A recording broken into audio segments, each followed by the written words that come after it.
एक दिन शाम का समय, प्रदोष का दिन, प्रदोष काल,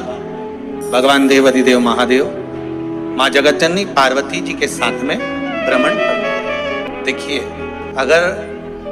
प्रदोष का व्रत नहीं कर सकते, प्रदोष के दिन आप व्रत नहीं कर सकते, मान लो आपसे भूखा नहीं रहा जाए, प्रदोष का व्रत नहीं कर सकते, प्रदोष के दिन आप भूखे नहीं रह सकते, मंदिर भी नहीं जा सकते, दिया भी नहीं लगा सकते, तो शिव महापुराण की कथा कहती है कि प्रदोष के दिन, प्रदोष काल में अपने ही दरवाजे के पास देवाधिदेव महादेव का स्मरण कर लक्ष्मी की वृद्धि के, कार्य सिद्धि के, संपदा को प्राप्त करने के लिए आप अपने ही दरवाजे के पास में एक दीप लगा सकते। कौन से दिन? प्रदोष। उससे 1000 गुना शिवलिंग। यदि कहीं से आपको शमी पत्र मिल जाए और प्रदोष काल में, प्रदोष का जो समय होता है, शाम का जो समय होता है प्रदोष काल, 4 प्रदोष 5 प्रदोष आप कर देखिएगा कि आपका कोई काम है, कोई नौकरी के लिए आप अप्लाई कर रहे हैं, कोई समस्या बड़ी विकट आ गई है, कोई तकलीफ, बड़ा गला पकड़ रहा है बेटा, कोई तकलीफ विकट आ गई है, कोई समस्या विकट आ गई है, प्रदोष के प्रदोष, प्रदोष काल में अगर एक शमी पत्र भी आप घर के शिवलिंग को, अब ये करने के लिए आपको मंदिर के शिवलिंग नहीं जाना,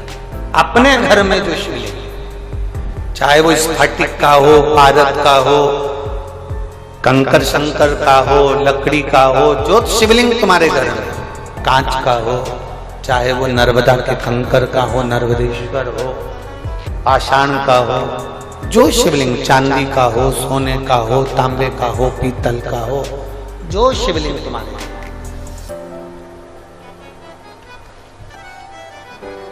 एक शमी पत्र यदि आप भगवान शंकर के शिवलिंग पर समर्पित कर रहे हो और उस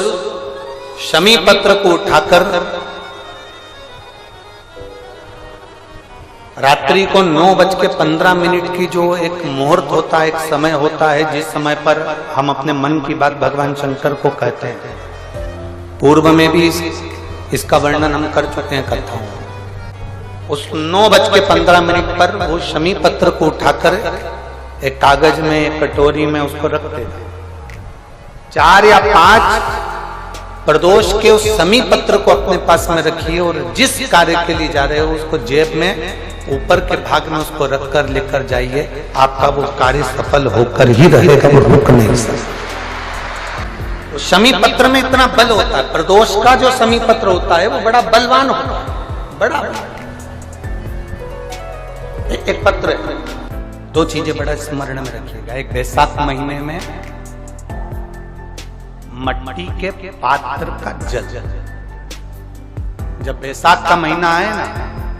जितने यहाँ बैठे और जितने आस्था चैनल पर सुन रहे हो, जितने फेसबुक यूट्यूब पर कथा श्रवण कर रहे हैं, जितने मोबाइलों पर देख रहे हैं, प्रयास करना,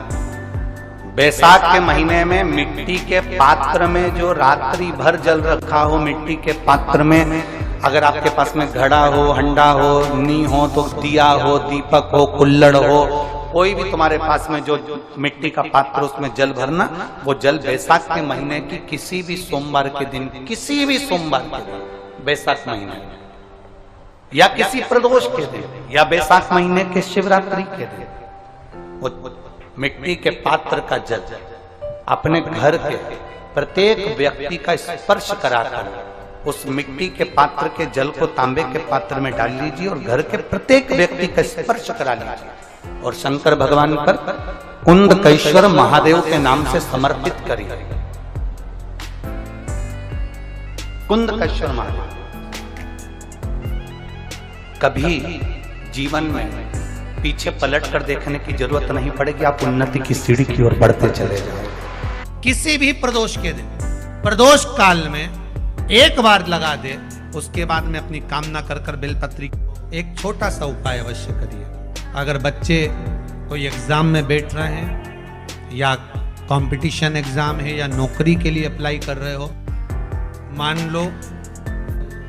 4-6 महीने से बैठे हो, 8 महीने से बैठे हो, सर्विस नहीं है, नौकरी नहीं है, तो एक छोटा सा उपाय अवश्य करिए शिव महापुराण का। महाराज बेलपत्री के पेड़ के नीचे विराजमान होकर, बेलपत्री के पेड़ के नीचे जिसको नौकरी के लिए या एग्जाम में बैठ रहा है वो जल चढ़ाए, बेलपत्री के पेड़ के नीचे थोड़ा सा दूध चढ़ाए, फिर जल चढ़ाए और अपने राइट भाग में घी का दिया और अपने लेफ्ट भाग में तेल का दिया। किसी भी प्रदोष के दिन, प्रदोष काल में एक बार लगा दे, उसके बाद में अपनी कामना कर कर बेलपत्री के पेड़ के नीचे धोख लगाकर प्रणाम कर कर आ जाए और चले जाए इंटरव्यू के लिए, बाबा उत्तीर्ण करा ही देगा, नौकरी दिलाए। जिस दिन रविवार की प्रदोष पड़े उस दिन एक लाल वस्त्र में पीली सरसों रखकर और उसके अंतर्गत कुछ भी एक, या तो बमुल का कांटा ना मिले तो गुलाब का कांटा ही उसके अंतर्गत रखिए। और मान लो कोई काम ऐसा है कि उसमें पैसा तुम्हारा आ ही नहीं रहा, बहुत घाटे पर घाटा जा रहा है, नुकसान बहुत हो रहा है और कोई काम हो ही नहीं रहा, तो महाराज जिस दिन रविवार की प्रदोष पड़े उस दिन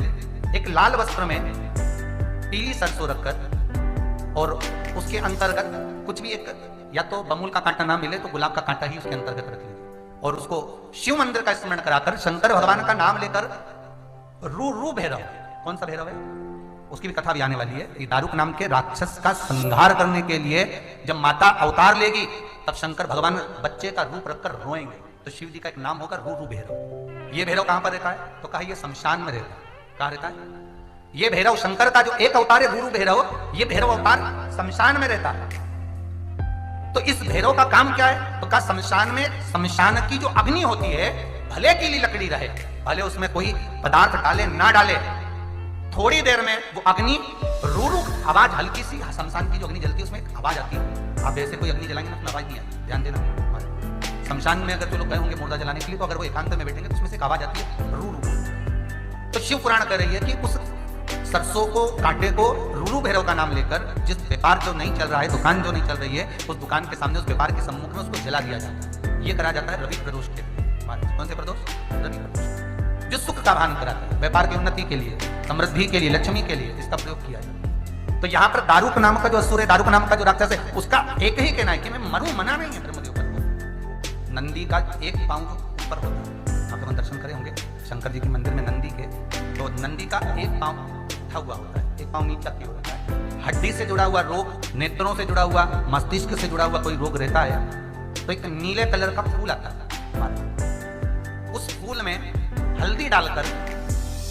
गुरुवार का प्रदोष पड़ने पर जो नंदी के पांव के पास समर्पित कर देता है महाराज, उसका रोग धीरे धीरे समाप्त होने लगता है। लिंग पुराण कहती है कि नंदीश्वर भगवान के सामने जो पुष्प समर्पित करा जाता है उसको, ये तो लिखा था स्कंद पुराण और शिव पुराण, लिंग पुराण कहती है जो फूल आपने समर्पित करा उसको लाकर पानी की बाल्टी में डालकर आप स्नान भी कर सकते हो, उससे भी हड्डी के जितने रोग होते हैं उसमें आराम लगने लगता है।